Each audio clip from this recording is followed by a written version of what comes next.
I can understand only in human terms. What I touch, what resists me. That is what I understand. Peacemaker is a show you've probably heard about, and even if you haven't, you've definitely seen the memes.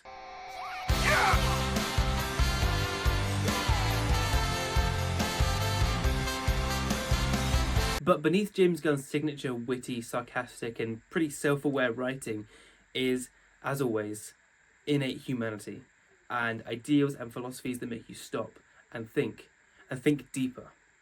And that's what I want to talk about today. Rebellion. We pick up from the penultimate episode of season 2 from Peacemaker.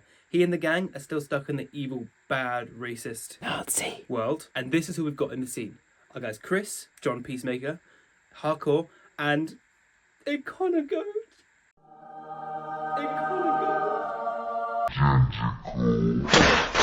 Oh! What the fuck?! They're in front of a character called the Blue Dragon, who in this universe is our Peacemaker's father. And Keith, Chris's brother, who in our main universe is already dead, who Chris accidentally killed when he was a kid because he was forced to fight for his own father's enjoyment. Now, we've been presuming up until this point that in this really ridiculously bad world, that Oggy, the Blue Dragon, would be completely at home here, with Chris's father in the main universe being an evil, bad guy. This world really matched with his ideals, his perspective, his beliefs, and really what his perfect ideal world would be. He would be an absolute king here. But we soon learned that Earth X, this Earth's Oggy, has gone against the societal norms of the world, similar to Chris's real father in the main universe, our original Oggy, who in that universe also went very against the grain and against societal norms of everything, in his beliefs, in the actions he committed, in the way he treated his sons. He's just a really terrible guy, I'm not gonna lie. I saw you come out of your mother's cooch. I should have slit your throat then and there. Come on, Dad. I never had any feelings for you, not like your brother. Him, I fucking loved, but you were just a blob of flesh I felt nothing for. The only severe difference between the two is that in the I need to sneeze. Fuck. Oh. The only severe difference between the two is that in the bad world, Oggy seems to be a good person with good morals and good beliefs, and in the regular world, Oggy is one of the most evil people you could ever meet. Oh fuck, no, my prompter! After the Earth X Oggy reveals to us that he isn't, the true Aryan sender, it's implied to us that in this universe, the Keith and Chris, as in Peacemaker and... I don't know the guy's name, hold on, let me check. Captain Triumph. It's revealed to us that both Peacemaker and Captain Triumph in this universe could possibly be, heavy, true Aryan senders, which obviously isn't good. What got out? I'm black! What? I don't know why, but when I was watching this, it stopped me and it woke me up, and I really started thinking about the concepts of rebellion and everything that entails. And once I've spoken about everything that I'm going to lay out here, you'll be able to see it so clearly in almost everything. The question that I want to ask is rebellion specifically just human nature, or is it something deeper? Or I guess maybe it's just probably stubbornness, and I'll completely invalidate my point for no reason whatsoever. So to do this and learn about rebellion and the concepts of rebellion, I had to read a book. I know, crazy. I read a book by French philosopher Albert Camus titled The Rebel. I know, bit on the nose. But in this book, Albert Camus writes, "Become so very free that your whole existence is an active rebellion," which both Oggies and our main Chris have shown to us time and time again within the show of Peacemaker. It's the kind of tales of rebellion that only exist in stories like Sisyphus, who purely only exists and is famous because of his act of defiance against the gods. Camus' idea of rebellion is rebellion against the absurd, which for both versions of Oggies presented to us, the absurd is the societal norms. The original Oggy was a rebel for, being a not very good person, a white supremacist when most of the world clearly isn't. Or didn't used to be. However, when presented for the ideal world for someone like the White Dragon, the original Oggy, to thrive in, the universe creates the Blue Dragon, the complete antithesis of what the White Dragon stood for, kind of. And this Earth X Oggy is choosing to be resistant in an otherwise perfect world for the original Oggy. Both versions of these characters rebel against the absurdism of their own world within their own perspectives, and it starts to make you wonder, is this kind of rebellion just human nature, or is it something deeper and interlinked? Similarly, Chris and Keith are rebels too, both in the main universe and in Earth X. In our main timeline, our main universe Chris grew up to be nothing like his father, and it's well known because he's chastised for it all the time. How did my fucking sperm grow into a Nancy boy like you? All because Chris is just a good person. He's inclusive with all types of people. He explores his own sexuality. When you slept with the whores that polluted blood and men! And he always wants to do the right thing, even if doing the right thing has the wrong approach sometimes. I cherish peace with all my heart. I don't care how many men, women, and children I need to kill to get it. He has passion for the arts, he loves music and movies, and he understands things on a deep subtextual level that he masks and suppresses, like a lot of men in their 40s. He neglects how he really feels out of wanting his father to love him. It's a trifling need that he has, despite not realising that he has become almost everything his father hates. Due to his trauma and the things that he went through, he subconsciously rebelled against his father in everything about his personality. You know, this is back when men were real men, because they weren't afraid to be women.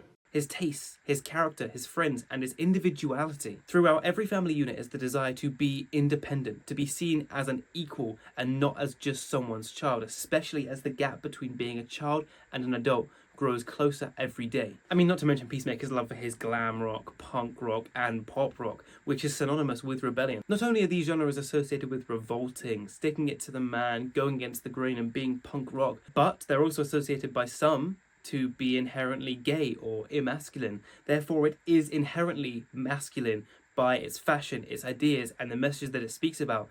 It's rebellion. Everything about these genres showcases how comfortable these people are within themselves, the freedom to express themselves, to be who they want to be, which Chris Peacemaker so desperately wants. He wants it so bad. In contrast, on Earth X, the Chris and Keith of that universe chose to rebel against their father in a very different way. Whilst they're brought up to house his same values, at some point they chose to go against the grain. They chose to rebel against their father by choosing fascism over family, which sadly is how fascism tends to rise in numbers. It's been seen countless times throughout history and even in our modern day today that fascism and groups like that only tend to rise by forcing the victims to choose fascism over family, oftentimes making their family seem like the enemy. But this choice of the Chris and Keith choosing fascism over family must make you think, what compelled them to choose that? Especially in a world where everyone is a fascist and their father is one of the few people that doesn't support these beliefs. It must make you think, what compelled them to rebel? It's just so strange to me that in this universe, the universe where clearly everyone is is a bad person, that their father is one of the good people, mostly. And why would they choose to do that? These children had a near perfect upbringing compared to Chris in the main universe, who killed his own brother. So why? Is it because they had a good upbringing that they chose to rebel, or were they compelled to? People often say that pain creates the best art, and horrible situations can create the best people, but is it the same inversely? Is rebellion rooted deeper than just a mindset or an idea?